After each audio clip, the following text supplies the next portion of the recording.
우리가 성찬을 허락하신 주님께 감사와 영광의 박수 올려드리겠습니다. 얼마나 감사한지, 얼마나 기쁜지 주님의 예배 앞으로 나오는 것이 은혜입니다. 예배가 축복입니다. 예배가 특권입니다. 예배가 축복입니다. 이게 느껴지시는지요? 네.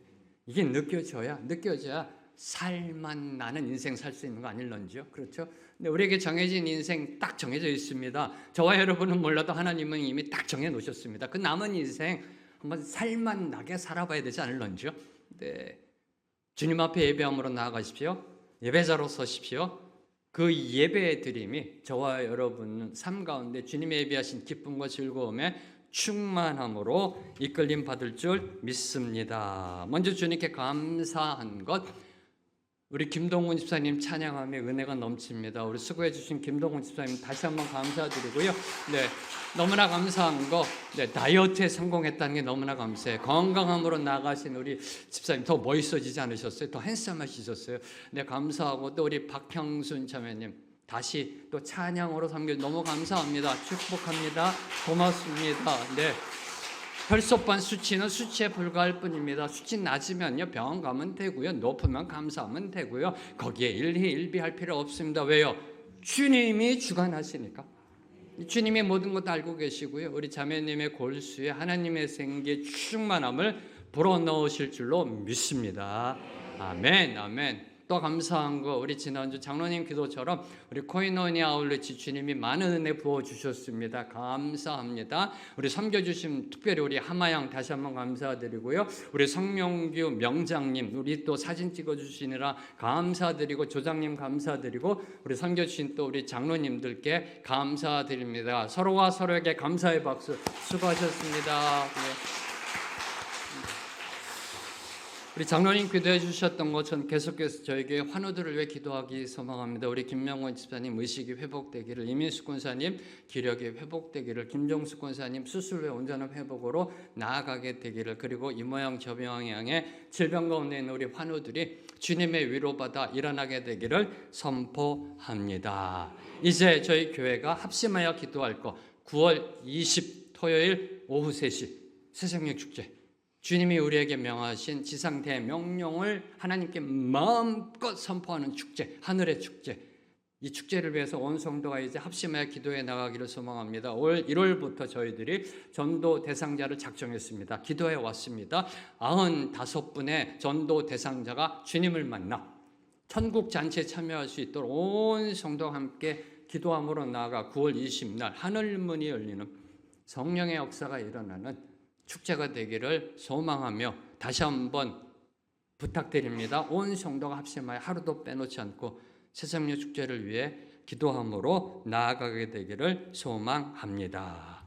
오늘 이제 주님 주신 말씀 앞에 먼저 기도함으로 나아갑니다. 주님 감사합니다. 오늘 우리에게 거룩한 주일 허락하시고 말씀으로 우리를 이끌어 주심에 감사합니다. 부족한 종의 입술을 통하여 선포되는 말씀에 은혜 충만히 부어 주시어서 당신의 백성들 일어나게 하시고 빛을 발하여 세상에 하나님의 나라를 세워가는 그 은혜로 이끌림 받게 하여 주시옵소서.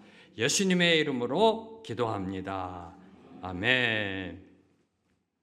혹시 아인슈타인이라는 분을 알고 계시는지요? 네, 알베르트 아인슈타인. 네, 인류 역사 중에 가장 위대한 물리학자 중에 한 분이십니다. 그렇죠? 아인슈타인이라는 이름을 들어보지 못한 분은 아마 없을 겁니다. 상대성 이론이라든지요. 근데 이분에 대해서 왜 제가 말하느냐? 이분이 말한 것 중에 제 눈에 들어온 것이었습니다. 이 아인슈타인이 말하기를 사람들이 세상을 살아가는 방법에는 두 가지가 있다라고 말했습니다. 저와 여러분이 이 세상을 살아가는 방법에는 두 가지가 있다. 하나는 기적이 없다고 여기며 살아가는 것이고, 또 하나는 모든 것이 기적이라고 믿으며 살아가는 것이다. 이 말씀을 갖고 일주일 내내 묵상했습니다. 이 글귀가 눈에 들어와서요. 그리고 이 아인슈타인이 주님을 믿었나? 찾아봤어요. 끝까지 무신론자였더라고요. 네, 무신론자가요 이렇게 말합니다. 사람이 이 세상을 살아가는 방법은 두 가지가 있다. 하나는 기적이 없다고 여기며 살아가는 것이고, 다른 하나는 모든 것이 기적이라고 믿으며 살아가는 것이다. 여러분은 어느 쪽이세요? 네. 제가 저한테 질문했습니다. 황 목사는 어느 쪽인가? 어느 쪽? 일주일 내내 묵상했습니다. 여러분은 어느 쪽이세요? 여러분은 어느 쪽이세요? 제가 기적이라는 걸 한번 사전을 찾아봤어요. 네, 저와 여러분 그냥 기적이라는 걸 알고 있잖아요. 근데 사전을 찾아봤더니요, 상식으로 생각할 수 없는 기이한 일, 자연 법칙, 과학 법칙에 의해 설명될 수 없는 사건, 즉 초자연적인 사건 등을 의미한다라고 정의되어 있더라고요. 네, 참으로 믿기지 않는 놀라운 일이 일어나는 것이 기적입니다. 자, 성경적으로 보면 중풍병자가 일어나고 눈먼 자가 눈을 뜨고 죽은 자가 일어나는 거 기적입니다. 아멘. 그렇죠? 기적입니다. 지난주 말씀, 남자만 성인 5,000명이 보리떡 5개와 물고기 2마리로 배불리 먹은 거, 이게 기적입니다. 그렇죠? 성경적으로 보면 이게 기적입니다. 자, 그렇다면 삶이 이런 기적의 연속이라 믿으며 살아가는 사람은 과연 몇 명이나 될까? 아인슈타인이 말했던 것처럼요, 삶이 이런 기적의 연속이라고 믿으며 살아가는 사람은 과연 몇 명이나 될까? 아니, 모든 것이 기적이라 믿으며 살아가는 것이 가능할까? 네. 모든 것이 기적이다 라고 믿으며 살아가는 것이 가능할까? 그 답은 yes. 그 답은 예스더라고요. 그 답은 예스. 그래서 신을 모르는 무신론자인 아인슈타인도 그렇게 얘기했던 겁니다. 다른 하나는 모든 것이 기적이라 믿으며 살아가는 것이다. 이렇게 살아가는 사람이 있다. 네. 그 답은 yes. 왜요? 주님과 함께하면 날마다 기적입니다. 네. 주님과 함께하면 날마다 기적이에요. 왜요? 그 이유 아세요? 인간이 신과 함께한다는 것 자체가 기적이니까. 이해되세요? 인간이요, 피조물이 창조주인 하나님과 함께한다는 것 자체가 기적이기 때문에 우리 믿는 자들의 삶은 그 자체가 기적이라는 겁니다. 하루하루가 기적의 연속이라는 겁니다. 내가 주님 안에, 주님이 내 안에, 기적 아니에요? 네. 이게 예스더라고요. 예스. 네. 무신론자인 아인슈타인이 말한 게 맞더라고요. 모든 것이 기적이라 믿으며 살아갈 수 있다. 아니, 살아가야 한다라는 사실입니다. 오늘 말씀도 기적의 연속입니다. 기적의 연속. 예수님이, 주님이 계신 곳에는요, 늘 기적의 연속입니다. 예수님은 오늘 말씀을 보면 물 위를 걸으셨습니다. 그리고 병든 자들을 치유해 주셨습니다. 이 중 오늘 저와 여러분이 주목해야 하는 것은 예수님이 물 위를 걸으신 기적의 사건입니다. 물 위를 걸으신 이 기적의 사건은요, 예수님이 구원자 그리스도 되심을 선포하는 사건이고요, 동시에 자연 만물도 다스리시는 창조주 주권자 되심을 증거하는 사건입니다. 그래서 이 사건은요, 마태복음 14장과 요한복음 6장에도 기록되어져 있습니다. 자, 오늘 말씀 먼저 45절, 46절 두 구절 말씀 함께 읽습니다. 시작. 이 제자들을 재촉하사 자기가 우리를 보내는 동안에 배 타고 앞서 건너편 벳세다로 가게 하시고 우리를 작별하신 후에 기도하러 산으로 가시니라. 자, 이제 오병이어의 만찬이 끝났습니다. 네, 보리떡 5개와 물고기 2마리로 남자만 5,000명, 최소 2만여 명이요, 50명씩 100명씩 때를지 앉아서요, 네, 배불리 원하는 만큼 먹었습니다. 푸른 잔디 위에서 신이 베푸는 신의 푸드, 신이 베푸시는 브레드 앤 피쉬를요 정말 맛있게 먹었습니다. 오병이어 기적의 만찬이 끝나자, 자, 이제 오늘 말씀 보면 예수님은 제자들을 재촉하여 건너편 벳세다로 가게 하셨습니다. 그것도 즉시라고 강조하고 있습니다. 즉시. 그리고 예수님 자신은 무리들과 작별하셨습니다. 어떤 느낌이 이게 느껴지세요? 어떤 뉘앙스가 느껴지세요? 저는요, 이 말씀을 읽는데 예수님이 서두르고 계신다는 게 느껴졌어요. 이 표현 속에요, 예수님이 막 서두르고 계세요. 즉시 급하게 막 제자들을 내보내고요. 네, 예수님 본인도 무리들과 막 작별하고 있는, 급하게 제자들을 무리로부터 떨어지게 하셨으며 예수님 자신도 무리와 거리를 두셨습니다. 쉽게 말씀드리면 강제해산. 네, 강제해산. 뒤풀이도 없습니다. 네, 뒤풀이도 없습니다. 네. 이 오병이어 기적의 만찬이 끝나고요, 디저트도 없고요, 뒤풀이도 없어요. 끝나자마자 강제해산 수순으로 지금 들어가고 있는 겁니다. 자, 그럼 왜 그러셨을까? 왜 주님은 이렇게 하셨을까? 자, 병행구절인 요한복음 6장을 보면요, 오병이어의 기적을 본 무리가 예수님을 왕으로 삼고자 했기 때문입니다. 예수님을 왕으로 삼고자 했기 때문에, 자, 당시 상황을 한번 여러분이 상상해 보세요. 여러분이 그 자리에 있었다라고 한번 생각해 보세요. 온통 흥분의 도가니였을 겁니다. 그렇죠. 네, 온통 흥분의 도가니였을 겁니다. 보리떡 5개와 물고기 2마리로 2만여 명이 배불리 먹고 있으니 예수님이 여기서 떡을 떼는데 또 생겨나. 네, 물고기를 잘라서 주는데 또 물고기가 생겨나. 네, 예, 이 흥분의 도가니였을 겁니다. 여기저기서 예수. 네, 여기저기서 예수를 예루살렘으로 함성이 터져 나왔을 겁니다. 네, 저 부패한 저 지도자들 다 끌어내리고 이제 예수를 왕으로 막 여기저기서 함성이 터져 나왔을 겁니다. 한마디로 오늘날로 말하면 팬덤의 열광이라는 겁니다. 열광. 네, BTS가요 공연할 때 이 팬덤의 열광이 일어나잖아요. 네, 이 화면을 통해서도 온 세계에 있는 그 아미들이 열광을 합니다. 열광을. 이 대면으로 그 공연에 참여 안 해도요, 그 스크린을만 봐도요, 막 오빠 하면서 이렇게 해요. 네. 바로 이게 지금 일어난 거라니까, 그 현상이요. 네. 이게 일어난 거예요. 막 팬덤의 열광이 막 일어났던 겁니다. 네. 저 같았어도 그 자리에 있었으면 막 흥분했을 것 같아요. 우와 하면서 막 이렇게 흥분했을 것 같아요. 안 그럴 것 같으세요? 네.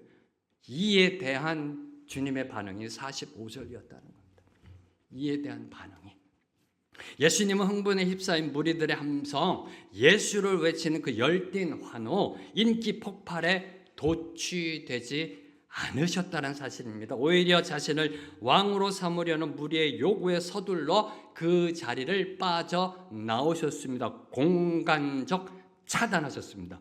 그리고 제자들도 그들로부터 격리시키셨습니다. 영향력 차단, 공간적 차단과 영향력 차단을 하신 것입니다. 자신을 왕으로 삼고자 하는 그 군중 심리로부터 제자들을 끄집어내신 겁니다. 거기다 제자들 냅뒀다가는요, 네, 이상한 짓 할까봐 끄집어내셨으며 정치적 메시아 세계관이 휩쓸리지 않도록 차단하셨던 겁니다. 한마디로 복음의 본질에 반하는 세상적 가치관과 이념을 차단하신 겁니다. 거기서부터 격리하셨던 것입니다. 오늘날 저와 여러분, 우리 믿는 자들에게도 필요한 것이 이런 격리와 차단이 필요하다라는 겁니다. 이 세상을 살아감에 있어서 이러한 격리와 차단이 필요하다. 무슨 말이냐고요? 우선 먼저 인기와 칭찬 가운데 머물면요, 인기와 칭찬 가운데 머물면 여기가 좋사오니 함정에 빠질 수가 있습니다.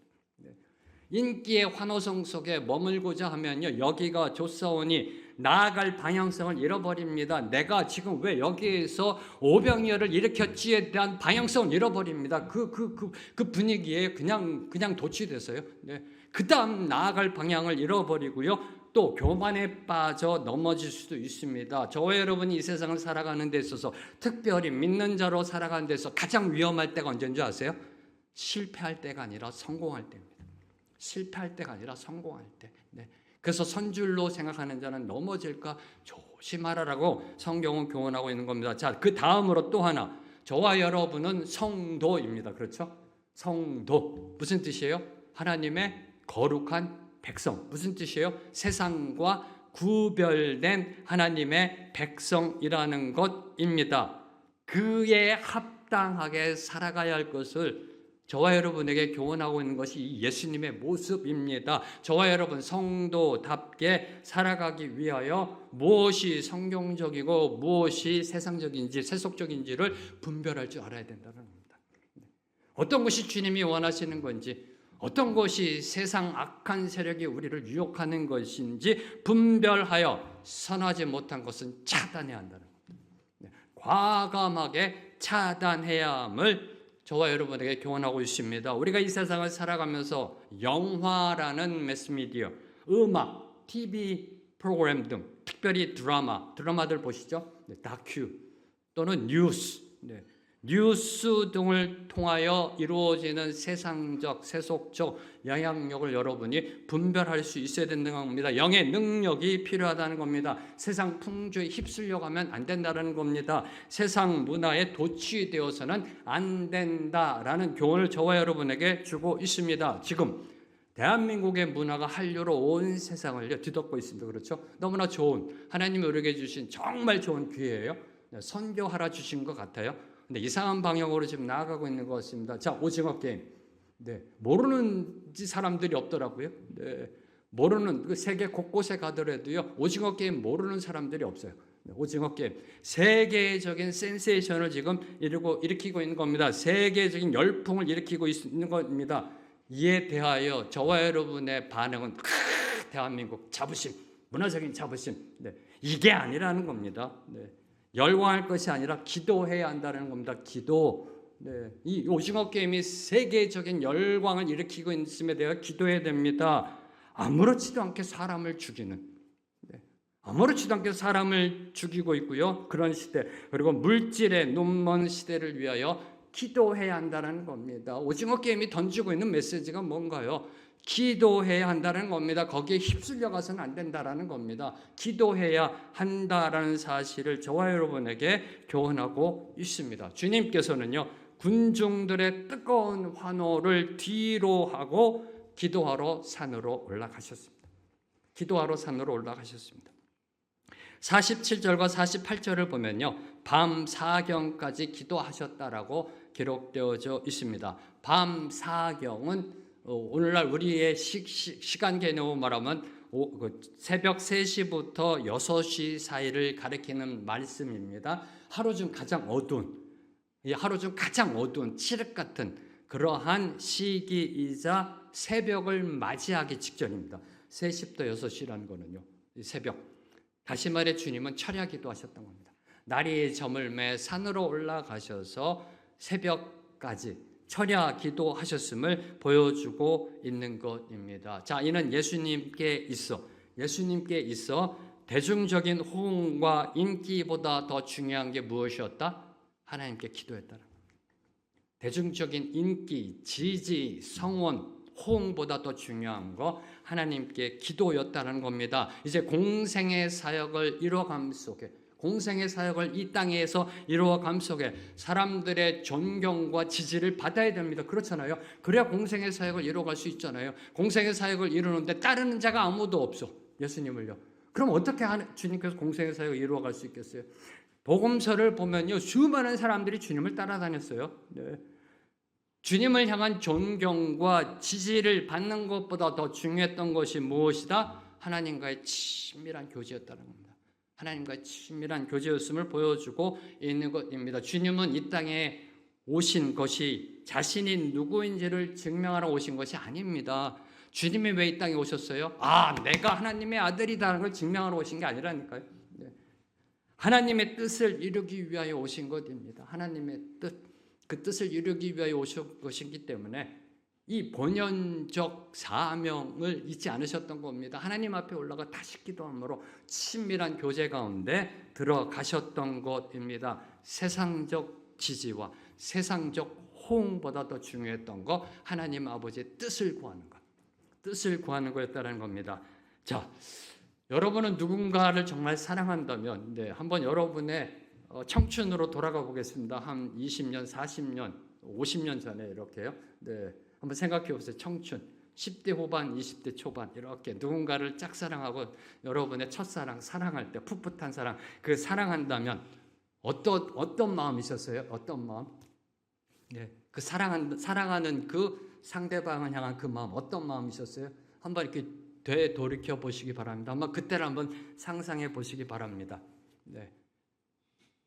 우리는요, 누군가를 사랑한다면, 정말로 사랑한다면요, 그 사람과 단둘이 있고 싶어 합니다. 그렇잖아요.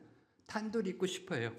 더 많은 시간을 단둘이 갖고 싶어 합니다. 그렇잖아요. 서로가 더 알고 싶어 합니다. 그렇잖아요. 그때 여러분 기억나시죠? 밤이 돼서 각자의 집으로 헤어질 때 애틋하잖아요. 그리고 내일 또 만나. 그리고 집에 가서 또 전화하고. 경험이 별로 없으신 것 같아요. 이렇게 표정들이 전혀 이게 감이 없으시면 안 되는데. 그렇잖아요. 누군가를 사랑하면요, 24시간 같이 있고 싶어요. 그러니까 결혼하잖아요. 결혼하잖아요. 그렇잖아요. 24시간 하루 종일 함께 해도 24시간이 부족하다는 느낍니다. 정말로 사랑한다면, 그렇죠? 그렇다면 지금 여러분은 하나님과 얼마나 자주 독대하고 계시는지요? 이 질문입니다. 얼마나 많은 시간 주님 앞으로 나가 기도하고 계시는지. 우리가 정말로 누군가를 사랑한다면 24시간 같이 있고 싶어 합니다. 교제를 나누고 싶어요.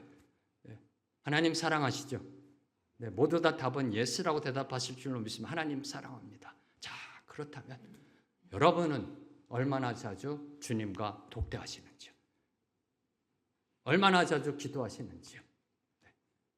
자, 다음으로 주목하는 거, 주님이 하나님과 독대하며 기도하시는 그 시간에, 자, 이제 제자들은 갈릴리 바다에서 역풍을 만나 힘들게 노를 젓고 있었습니다. 자, 제자들은 앞을 분간할 수 없는 한밤중에 맞바람으로 인하여, 바람이 거스르다 맞바람으로 인해 돛을 펼 수가 없었습니다. 돛을 펼 수도 없었고 배를 저어 나아가는 것도 쉽지 않았습니다. 그런데 설상가상으로 집어삼킬 듯이 덤벼드는 이 세찬 바람과 파도에 맞서 힘겨운 사투를 벌이고 있었습니다. 주님이 기도하실 때 주님의 제자들이 탄 배는 풍랑 가운데 힘들게 사투를 벌이고 있었습니다.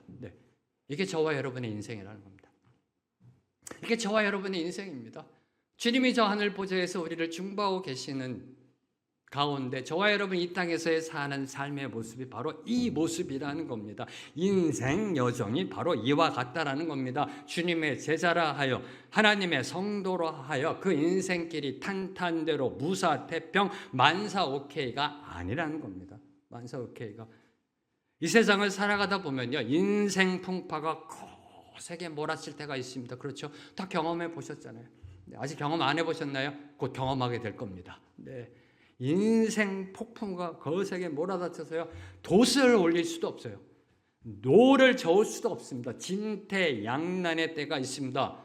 전복의 위기, 파선의 위기를 겪기도 합니다. 내 능력으로는 도저히 어떻게 해볼 도리가 없는, 이것도 해보고 저것도 해봤는데 도대체 할 수가 없는 그 무력감의 좌절과 절망을 느낄 때도 있습니다.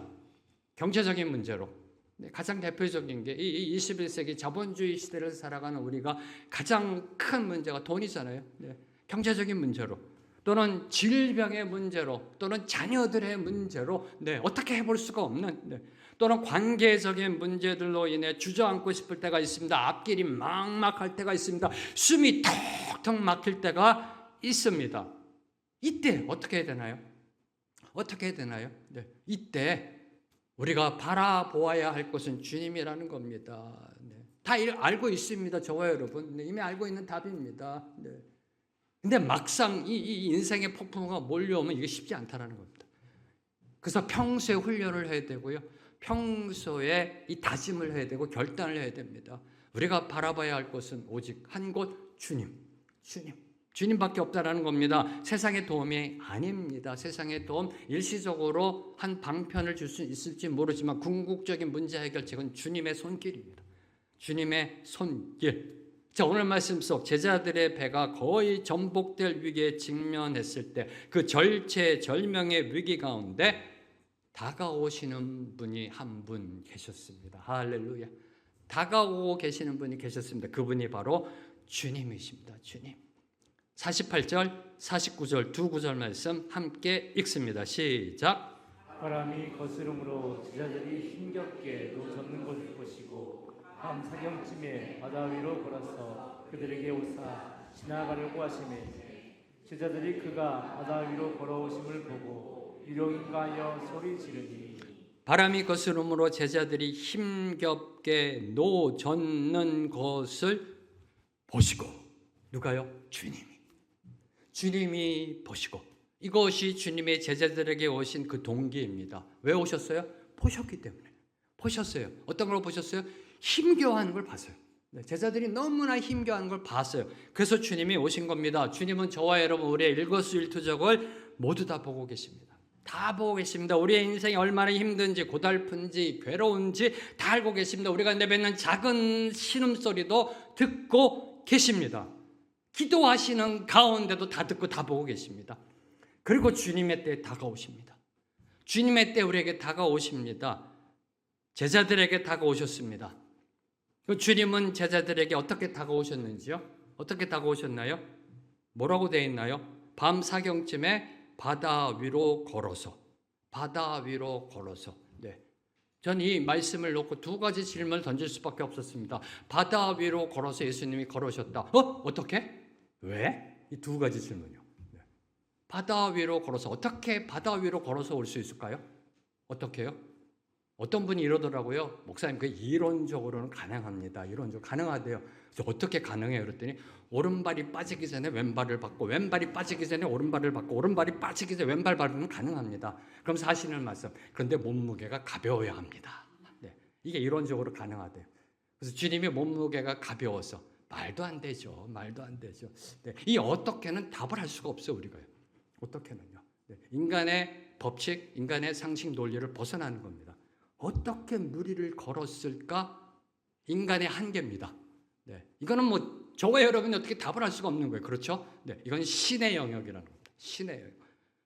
여러분이 만약에 답을 좀 저에게 줄 수 있으면 알려주세요. 무슨 연력학 법칙이라든지 질량 보존의 법칙이라든지 어떤 거든지 좀 말씀해요. 상대성 이론이라든지 양자 물리학이라든지 좋습니다. AI라든지 다 좋습니다. 설명할 수 있으면 저한테 좀 알려주세요. 이게 인간이 설명할 수 없는 영역이라는 겁니다. 어떻게가? 신의 영역이라는 거예요. 신의 영역. 두 번째, 그럼 왜 무리로 바다 위로 걸어오셨을까? 하영조 목사님이 명쾌한 답을 주셨잖아요. 밤에 배가 없어서. 네. 밤에 배가 없어서. 네. 네. 배가 없었어요. 네. 간단합니다. 배가 없어서. 한밤중이라 배도 없고요. 그리고 무엇보다도 긴급합니다. 지금 봤더니 제자들이 거의 죽을 지경이에요. 배가 뒤집어질 지경. 너무나 긴급하니까, 너무나 급박하니까 지체할 수 없어 그냥 무리를 걸어오신 거예요. 그냥 무리를 걸어오신 겁니다. 사랑하는 성도 여러분, 주님은 배가 없다고 못 오시는 분이 아니라는 겁니다. 배가 없다고 못 오시는 분이 아니에요. 그냥 무리를 걸어오신 겁니다. 너무 상황이 급박하게 돌아가고 있으니까. 저들에게 내가 가야 된다. 저들에게 필요한 건 나다라고 생각하시고요. 그냥 무리로 걸어가신 겁니다. 네. 자, 그런데 무리를 걸어오시는 예수님을 본 제자들의 반응은 놀람이다라고 성경은 기록하고 있습니다. 어떤 놀람이요? 두려움의 놀람, 무서움의 놀람이었던 겁니다. 자, 예수님이 땅 위에서 걸어오셨다면 하나도 이상할 것이 없죠. 그렇죠? 그건 뭐 자연스러운 거잖아요. 땅 위로 걸어오셨다면 문제가 없는데 지금 예수님이 걸어오신 것이 어디예요? 바다 위라는 겁니다. 물 위라는 것입니다. 그것도 한밤중에 거친 파도가 휘몰아치는 한밤중에 바다 위를 예수님이 걸어오시는 모습을 본 제자들은 소스라치게 놀라 무서워하며 이그동성으로 외칩니다. 유령이다. 이게 오늘 말씀의 이 모습이죠. 오늘날로 말하면 이거죠. 우리 이 대한민국으로 말하면 귀신이다. 귀신이다. 네. 여러분에게 조금 이해가 될 수 있을는지 모르겠습니다. 공동묘지 한밤중에 어떤 하얀 옷을 입은 사람이 걸어와요. 여러분 어떠실 것 같아요? 섬뜩하지 않을까요? 안 그러세요? 네, 한밤중에 파도가 몰아치고 막 하는데 틀림없이 하얀 옷 입으셨을 거예요. 주님이 하얀 옷을 입으시고 쫙 걸어온단 말이에요. 전부 다 놀라가지고 유령이다, 귀신이다 막 난리가 난 겁니다. 저는 이 모습을 상상하면서요 웃음이 나왔어요. 왜요? 이때 예수님 얼마나 황당하셨을까? 얼마나 예수님 황당하셨을까? 기껏 도와주러 왔는데 이렇게 보시고서 저거 냅뒀던 죽을 것 같아서 기껏 도와주러 배가 없어가지고 그냥 걸어서 오셨는데 기껏 한다는 소리가 귀신이다, 유령이다, 으악 하면서 혼비백 사람들 뒤로 자빠지니 이 얼마나 황당하셨을까? 얼마나 기가 차셨을까라는 생각이 들더라고요. 생각해 보세요. 여러분이 공동묘지 어떤 사람이 갇혀 있는데 그 사람에게 도움을 주기 위해서 먹을 걸 음식을 갖고 가는데 그 사람이 으악 하면서 막 귀신이다 그러면요. 네. 도와주러 왔는데 음식 갖고 왔는데 얼마나 기가 차셨을까? 예수님을 알아보지 못하면 그 상황에서는 유령이 나타났다라고 비명을 지를 수밖에 없다라는 겁니다. 예수님을 알지 못하면 2000년 전도 그렇고요. 지금도 그렇습니다. 예수님을 알지 못하면 그냥 유령이다라고 비명을 지를 수밖에 없다라는 것입니다. 예수님이 도움을 주러 오셨는데, 구원을 주러 오셨는데 예수님을 모르면 기독교가요 허구의 존재, 유령을 믿는 미신, 기복 종교로 변질되어진다는 겁니다. 다시 선포합니다. 예수님을 모르면 기독교라는 종교가 허구의 존재를 믿는 미신 종교로 전락되어진다는 것입니다. 인간이 만들어낸 헛개비를 믿는 종교가 된다는 겁니다. 인본주의 종교, 샤머니즘의 종교로 타락하게 된다는 겁니다. 예수를 모르면, 기독교라 할지라도 예수를 모르면 이 기독교 종교가 타락한다는 겁니다. 이를 보여주는 게 이제 다음 주 말씀입니다. 유대 종교 지도자들, 그들이 얼마나 타락하는지, 예수를 모르기 때문에 유대교라는 종교가 어떻게 변질되는지, 그게 이제 다음 주 말씀입니다. 자, 여기서 주목하는 것, 제자들이 바다 위로 걸어오는 존재가 예수님이심을 안 후에도 여전히 놀라고 있었다는 사실입니다. 이걸 주목하셔야 됩니다. 50절 보세요. 그들이 다 예수를 보고 놀랍니다. 예수님을 봤어요. 근데 놀랬대요. 바다 위로 걸어오는 존재가 예수님을 모르기 전에는 놀랄 수도 있습니다. 인간이니까, 그렇죠? 놀랄 수도 있습니다. 그런데 예수님이심을 확인한 후에도 계속 놀라고 있습니다. 심지어 51절 보세요. 주님이 바다를 잠잠케 한 후에도 쉽이 놀라고 있습니다. 놀라고 있습니다. 자, 이는 제자들의 믿음이 아직 여물지 못했음을 암시하고 있는 겁니다. 제자들의 믿음이 연글지 못했음을, 제자들의 믿음이 단단해지지 못했음을, 제자들의 믿음이 견고해지지 못했음을 암시하고 있는 것입니다. 그리고 그 이유에 대해서, 왜 제자들의 믿음이 여물지 못했는지, 왜 제자들이 계속 놀라고 있는지, 주님을 보고서도, 주님이 바다를 다 잠잠케 했는데도, 여러분 같았으면 기뻐 뛰며 찬양했을 겁니다. 경배와 찬양, 길성 예배를 드렸을 거예요. 근데 계속 놀래요. 두려움으로 막 무서워서 놀래고 있다는 겁니다. 이들의 믿음이 아직 여물지 못한 그 이유에 대하여 52절은 이렇게 설명합니다. 52절 말씀 함께 읽습니다. 시작. 이는 그들이 그 떡 떼시던 일을 깨닫지 못하고 도리어 그 마음이 둔하여졌음이로라. 네, 이게 바로 몇 시간 전에 일어났던 일이에요. 오병이어의 기적 사건. 그들이 떡 떼시던 일을 깨닫지 못하고 도리어 그 마음이 둔하여졌음이로라. 자, 제자들이 깨닫지 못한 거 그게 뭘까요? 그 떡 떼시던 일을 깨닫지 못하고. 자, 이 말씀은 무슨 뜻이냐? 예수님이 오병이어를 기적적으로 불어나게 하셨다는 사실 그 자체가 아닙니다. 깨닫지 못했다는 것은. 봤잖아요. 그들도 눈으로 봤어요. 그 팩트는 압니다. 그 사실 자체가 아니라 그 기적 권능을 행하셨던 분이 바로 누구이시다? 하나님의 아들 그리스도, 메시아라는 사실을 깨닫지 못했던 겁니다. 예수라는 유대 청년이 하나님의 아들, 이 유대 청년, 예수라는 청년이 메시아, 그리스도라는 사실. 오병이의 기적이 일어났잖아요. 이게 인간이 할 수 있는 일이에요? 아니잖아요. 이게 신의 영역이라니까. 그러면 아하, 이 예수가 신이구나. 하나님의 아들이시구나, 그리스도이시구나, 우리가 그토록 바랬던 메시아가 오셨구나, 이 사실을 깨닫지 못했던 것입니다. 자, 상식적으로 이 세상에서 바다 위를 걸어오실 수 있는 분은 오직 한 분, 예수님밖에 안 계십니다. 또 누가 있으세요? 이 세상에서 바다 위 물 위를 걸어오실 수 있는 분은 오직 한 분, 예수님밖에 없으세요. 이걸 깨닫지 못했다라는 것입니다. 오병이어 기적 사건을 통하여 제자들이 예수님을 하나님의 아들이심을, 메시아이심을 받아들였다면, 믿었다면 바다 위를 걸어오시는 모습을 보면서 두려워하지 않았을 것입니다. 오병이어 기적을 통하여 아하, 이분이, 내가 섬기는 이분이 하나님의 아들이시구나, 우리 민족이 그렇게 열망했던, 기대했던, 기도로 준비했던 메시아이시구나, 메시아가 오셨구나, 받아들였다면 신이시구나, 유대 청년이 이 성육신 하셨구나, 인간의 몸으로 오신 신이시구나, 이걸 믿음으로 받아들였다면 우와, 유령이다라고 안 했을 겁니다. 놀라지 않았을 겁니다. 두려워하지 않았을 겁니다. 어떻게 했을까요? 오히려 당연하게 여겼을 겁니다. 당연하게. 막 무리를 걸어오세요. 옆에 있다가 한 제자가 우와, 저 유령인가? 아니야, 예수님이야. 예수님이니까 저렇게 오시는 거예요. 당연하게 여기는 것이 당연한 거 아니에요? 신이니까. 하나님의 아들이시니까 당연하게 여겼을 겁니다. 기뻐 찬양했을 겁니다. 그러면서 이렇게 말씀, 오실 줄 알았어요, 주님. 근데 이왕이면 좀 일찍 오시지. 아유, 힘들어라. 힘 다 뺐잖아요. 이런 좀 좋고 다 할 수 있고. 네.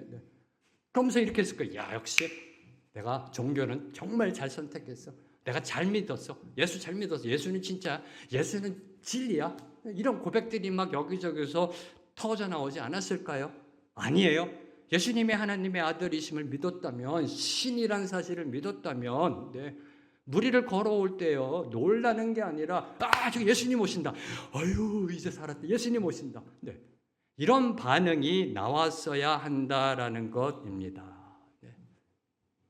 자, 그러면 오늘 말씀 속 지금 놀람과 없는 제자들이 이제 바다 위를 걸어오시는 분이 예수님을 알게 됐습니다. 그렇잖아요. 예수님을 보고, 예수님을 알았다면 어떻게 반응했었어야 하는지요? 어떻게 반응했었어야 하는지요? 유령이다 그랬는데 오셨는데 예수님이에요. 예수님을 알았어요. 그럼 어떻게 반응이 나와야 했었는지요? 저는 이 부분을 묵상하면서 최소 이 두 가지 반응이 나와야 되는 거 아닌가? 하나는 예수님 살려주세요. 우리 죽을 것 같아요. 죽을 뻔했어요. 이게 나올 것 같아요. 자연스럽게. 유령이다 했는데 예수님이에요. 그럼 나도 모르게 예수님 살려주세요. 이 풍랑 때문에 죽을 것 같아. 살려주세요가 나올 것 같고, 또 하나는 이제 살았다.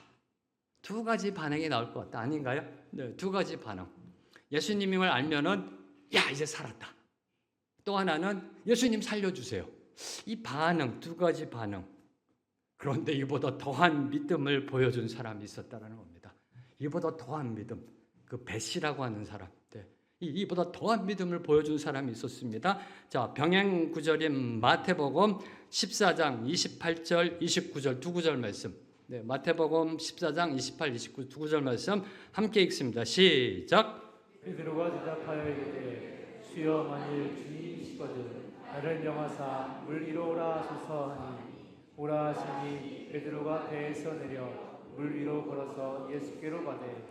자, 유령이다 외치며 패닉에 빠진 제자들 중에 베드로는 물 위로 걸어오시는 존재가 예수님이심을 직감합니다. 주여 만일 주님이시거든. 물론 이제 마태복음의 문맥을 보면 안심하라 내니 두려워하지 말라가 선포된 후에 이 베드로의 고백이 이어집니다. 주님, 주여 만일 주님이시거든. 그리고 예수님이 명하시면 자신도 물 위를 걸을 수 있다는 믿음으로 나아갑니다. 나를 명하사 물 위로 오라 하소서. 참 배시다워요. 참 배시다운 이 배포예요. 이 베드로는요 너무 미워할 수가 없어요. 이분은요 참 배시다운 이 배포로 주님이 어떻게 이런 말을 고백을 할 수 있을까? 지금 여러분 풍랑이 일고 있어요. 지금요 막 풍랑이 일고 있습니다. 막 그런 가운데 어떻게 이런 고백으로 나아갈 수 있을까? 나를 명하사 물 위로 오라 하소서. 수영장 수영풀도 아니에요. 수영장도 아니에요. 막 파도가 치는 쓰나미가 일어나고 있는 바다예요 한가운데. 그저 예수님이 오라고 말씀하셔서 베드로는 주저함 없이 배에서 내려 예수님을 향해 물 위로 걸어갔습니다. 배에서 내려 물 위로 걸어서 예수께로 가되. 이게 믿음이라는 겁니다. 이게 믿음입니다. 믿음은 들음에서 나며 들음은 그리스도의 말씀으로 말미암는다의 그 믿음을 보여준 겁니다. 행동하는 믿음, 살아있는 믿음, 이런 믿음이 기적을 이루어낼 수가 있는 겁니다. 예수님의 말씀을 붙잡고 믿음으로 행동할 때 기적이 일어나게 되어 있다라는 것입니다. 자, 그렇다면 베드로가 물 위를 걷게 되었을 때 어떠하였을까요? 한번 상상해 보세요. 여러분이 베드로라고 생각해 보세요. 이제 물 위를 걷게 됐어요. 물 위를 걷게 됐을 때 어떤 기분이었을까? 어떠하였을까? 예수님의 말씀을 붙잡고 배에서 내려 물 위로 첫 걸음을 내딛었을 때, 그때 내가 걷는다. 안 빠진다. 물 위를 걷고 있다라는 영적 흥분과 감동이 솟구쳐 올랐을 겁니다. 막 몰려왔을 거예요. 발을 조심조심 댔을 거예요. 첫 발. 근데 안 빠져. 이 영적 흥분과 감동, 성령의 은혜가 폭포수같이 임하고 눈물, 콧물 다 쏟아냈을 겁니다. 아멘, 할렐루야, 할렐루야 하면서요. 나 같은 게 뭐라고 주님 감사합니다 하면서 첫 발 내딛었을 때 그리고 두 번째 걸음을 옮겼을 때는 기쁨의 찬양이 저절로 나왔을 겁니다. 성령 충만함, 성령 충만함. 그렇죠? 네, 성령 충만함. 할렐루야 찬양하면서 두 번째 했을 때는요.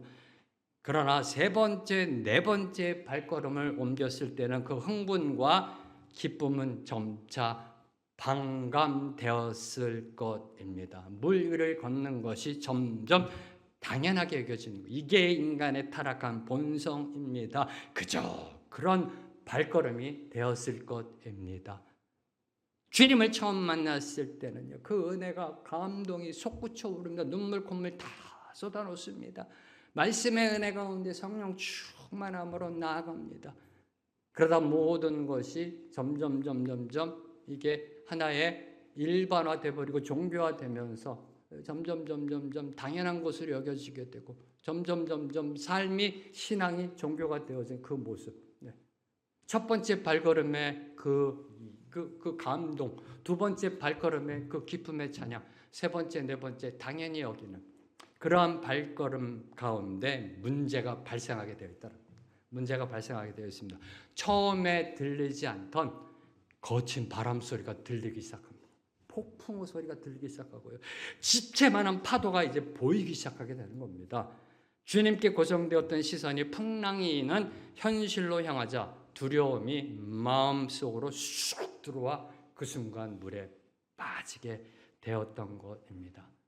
물 위도 걸을 수 있음을 의심케 만드는 것은 다름 아닌 거친 풍랑이 현실이라는 겁니다. 사랑하는 성도 여러분, 현실을 바라보면 절망이고요, 주님을 바라보면 소망이다라는 그러한 캐치프레이즈도 있잖아요. 현실을 바라보면 절망이고 주님을 바라보면 소망이다. 세상의 거친 파도와 풍랑을 보면 두려워지게 되어 있습니다. 두렵습니다. 그 어느 누구도 예외가 아닙니다. 그리고 그 두려움은요, 예수님을 바라보지 못하게 만듭니다. 세상 것에서 답을 찾으려고 노력합니다. 예수님의 능력을 의심케 하여 결국 우리를 실족하게 만든다라는 겁니다. 이게 현실을 바라보면, 현실의 어려움을 바라보면 믿음이 좋은 성도라 할지라도요, 실족할 수 있습니다. 넘어질 수 있습니다. 죄를 지을 수도 있습니다. 그런 우리를 주님은 결코 그냥 내버려 두지 않으신다라는 겁니다. 다가오셔서 위로해 주십니다. 다시 일어나라 격려해 주십니다. 손 내밀어 일으켜 주십니다. 50절, 51절 말씀, 두 구절 말씀 함께 읽습니다. 시작. 이에 예수께서 곧 그들에게 말씀하시되 안심하라 너희 두려워하지 말라 하시고 배에 올라 그들에게 가시니 바람이 그친지라 제자들이 마음에 심히 놀라니. 두려움에 사로잡혀 있던 제자들을 향한 예수님의 말씀은 안심하라 내니 두려워하지 말라. 이게 오늘 말씀의 제목입니다. 안심하라 내니 두려워하지 말라. 예수님의 첫 번째 말씀은 안심하라 나다입니다. 안심하라 나다. 자, 물에 빠져 죽을지도 모르는 급박한 상황 가운데서 웬 뜬금없는 나다? 이 나다? 그냥 안심하라 두려워하지 말라 해도 되잖아요. 근데 안심하라 내니 두려워하지 말라. 안심하라 나다. 이 나다가 지금 거세게 몰아치는 풍랑을 헤쳐가는데 무슨 도움이 될까요? 무슨 이게 안심이 될까요? 네, 이겁니다. 나니까 안심하라라고 주님이 말씀하고 계시는 거예요. 이 나다라고 지금 주님이 말씀하시는 헬라어, 이 헬라어는요, 과거 하나님이 모세에게 자신이 누구인지를 말씀하신 나는 스스로 있는 자라는 표현입니다. I am who I am. 에고에미. 헬라어로는 나다라는 게 바로 무슨 뜻이냐? 예수님 자신이 여호와 하나님이심을 선포한 겁니다. 예수님이 자신이 여호와 하나님, 온 우주 만물을 만드시고 다스리시는 그 하나님, 안심하라, 나다. 그 근거를 제시해 주신 겁니다. 왜 안심할 수 있어요? 지금 오신 분이 누구세요? 하나님이시니까. 지금 오신 분이 누구세요? 온 우주 만물을 창조하시고 다스리시는 분이기 때문에 예수님이 누구이신지를 알면요, 그 어떤 상황에도 두려워하지 않습니다. 염려하지 않습니다. 아니, 두려워할 일이 없어요. 예수님이 누구이신지를 알면 왜 두려워하세요? 하나님이 누구이신지 알면 우리가 왜 두려워하냐고요? 하나님은 온 우주 만물을 만드신 분이고 다스리고 계시는 분이고 우리 아빠 아버지 되시는 분이잖아요. 이걸 알고 믿는다면 뭐가 염려되고 걱정되고 불안하세요? 까짓 거 죽기밖에 더해. 죽으면 좋잖아요. 천국 가고. 아니에요. 예수님이 누구이신지를 알면 어떤 상황에도 두려워하지 않습니다. 두려워하지 않습니다. 아니, 두려워할 일이 없는 겁니다. 그래서 주님의 두 번째 말씀은 두려워하지 말라예요. 두 번째 말씀, 안심하라, 나다. 지금 여호와 하나님 너와 함께하고 있다. 너와 함께하고 있다. 두려워하지 말라. 이것이 예수님이 물 위를 걸어오신 궁극적인 목적입니다. 이 말씀하시려고 오신 겁니다. 이 말씀하시려고. 자, 비록 지금 거친 풍랑이 일고 있습니다. 현실은 배가 전복될 것 같고 죽을 것 같습니다. 그런데 두려워하지 말라요. 두려워하지 말라요. 현실은 너무나 어려워요. 경제적으로요, 파산으로 갈 것 같고, 너무나 어려워요. 자녀들의 문제는 답이 안 보이고요. 너무나 힘들어요. 너무나 힘들어요. 이 질병의 문제는 고치며 이렇게 봐도 저렇게 봐도 답이 없는 것 같고 계속해서 이 병원 저 병원 가면서 답이 없는 것 같아요. 그 가운데 주님이 말씀하십니다. 두려워하지 말라.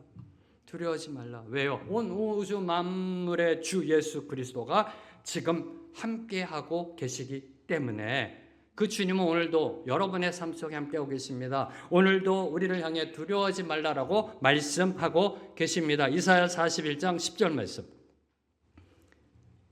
함께 읽습니다. 시작. 두려워하지 말라. 내가 너와 함께하리라. 놀라지 말라. 나는 내 하나님이 됩니다. 내가 너를 굳세게 하리라. 참으로 너를 도와주리라. 참으로 나의 의로운 오른손으로 너를 붙들리라. 믿으시는 주요. 주님이 함께 하시면, 삼위의 성자 하나님 예수 그리스도가 우리 함께 하시면 그 어떤 풍랑과 파도도 잔잔해집니다. 잔잔해집니다. 인생의 거친 바다를, 우리의 인생의 거친 풍랑이 있는 이 인생길을 안전하게 항해하는 확실하고 유일한 길은 오직 하나 주님과의 동행입니다. 주님과의 동행 외에는, 하나님과의 동행 외에는 답이 없습니다. 이것이 오늘 기적 사건이 가리키는 결론입니다. 이것이요. 이것이 결론이라니까요. 물 위를 걷는 것이 기적의 본질이 아닙니다. 저와 여러분은 물 위를 걷고자 합니다. 물 위를 걷고 싶어 합니다. 그러나 그것이 신앙의 본질이 아니라는 겁니다. 신앙의 본질은 주님과 동행하는 것, 그리고 주님과 동행하는 것이 기적입니다. 왜요? 다시 한번 강조합니다. 인간이 신과 함께 동행한다는 것, 기적 중에 기적이기 때문입니다. 오늘 말씀을 맺겠습니다. 이 강한 바람과 비를 동반하는 거센 태풍이 몰아칠 때 가장 안전한 곳이 어딘지 아시는지요? 태풍이 몰아치는 가운데 가장 안전한 곳, 아이러니하게도 그 태풍의 중심부라고 합니다. 태풍의 눈이라고 불리는 곳이라고 합니다. 그곳은 바람 한 점 없는 무풍지대라고 합니다. 인생의 모진 풍파와 폭풍우 가운데도 바람 한 점 없는 무풍지대가 있습니다. 인생에 몰아닥치는 태풍 가운데도 바람 한 점 없는 무풍지대가 있습니다. 그것은 바로 하나님의 품 안, 하나님의 임재입니다. 오늘도 주님은 세상 풍파 가운데 정말 노젓기 버거워하는 저와 여러분, 노젓기 힘들어하는 저와 여러분, 우리를 향해 다가오십니다. 손을 내밀어 나다, 두려워하지 말라라고 말씀하시며 위로하시며 주님의 품 안으로 이끌고 계십니다. 이 진리를 붙잡고 함께 찬양하며 나아갑니다.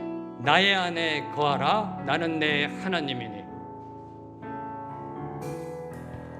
나의 안에 거하라, 나는 내 하나님이니. 모든 환난 가운데 너를 지키는 자라. 두려워하지 말라, 내가 널 도와주리니. 놀라지 말라, 내 손 잡아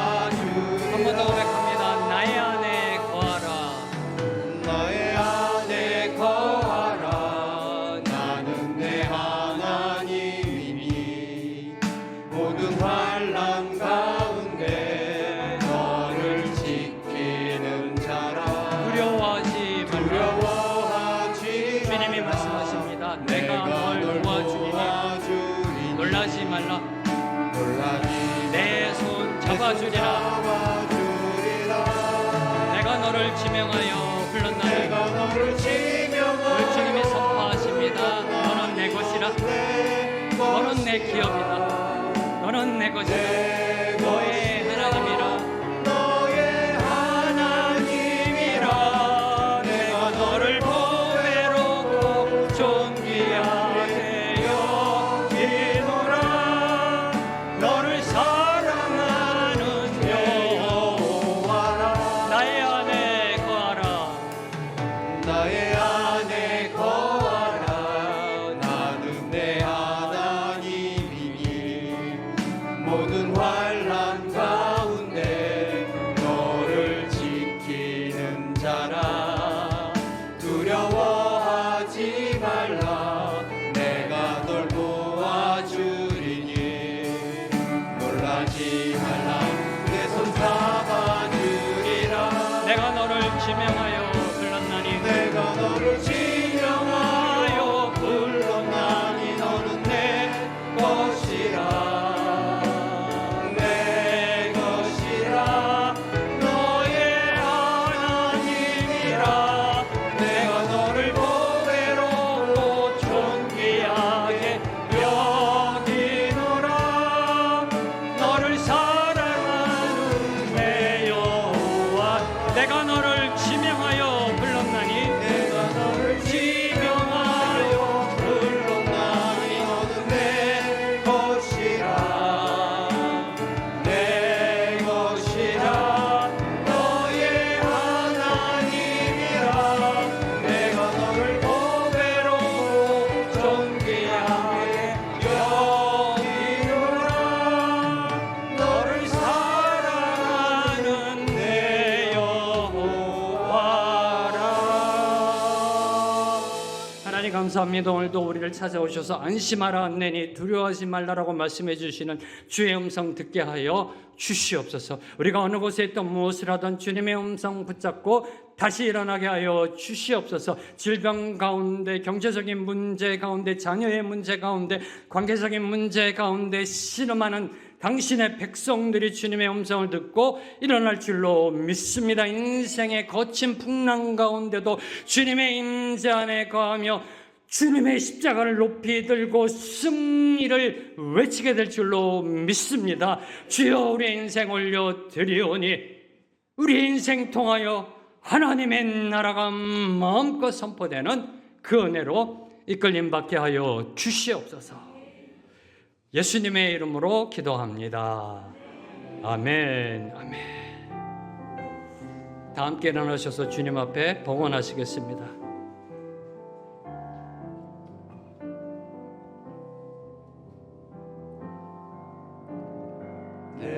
내게 있는 모든 것을 아낌없이 드리네. 사랑하고 의지하며 주만 따라 살리라. 주께 드리네.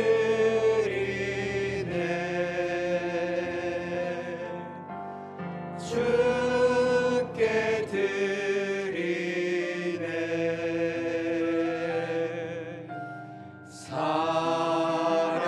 사랑하는 구주 앞에 모두 드리네. 주님 사랑합니다. 사랑하는 주님 앞에 모두 다 드립니다. 우리 인생도 물질도 우리의 생명도 주님께 드립니다. 오늘도 우리를 찾아오셔서 안심하라 내니 두려워하지 말라란 은혜 부어주심에 감사하여 우리에게 허락하신 물질의 축복 중에 일부를 다시 주님 손에 올려드립니다. 주님, 예물이 올려드려진 속에 모든 것이 주님의 것임이 선포되게 하옵소서. 간증되게 하옵소서. 이 예물이 씌어지는 곳에 주님의 영광이 드러나게 하시고 생명의 길 교회 위에 귀하게 쓰임받게 하여 주시옵소서. 이제는 우리 주 예수 그리스도의 은혜와 하나님 아버지의 무한하신 사랑과 성령님의 교통하심이 오늘 주님이 주신 말씀 붙잡고 두려움이 아니라 주님을 성축함으로, 놀람이 아니라 주님께 영광으로 나아가는 우리 모두가 되기를 결단하는 주님의 모든 성도들 위해, 주님의 모든 교회와 선교사님들과 이 나라 이 민족 위에 지금부터 영원토록 함께 하시길 간절히 축원합니다. 아멘.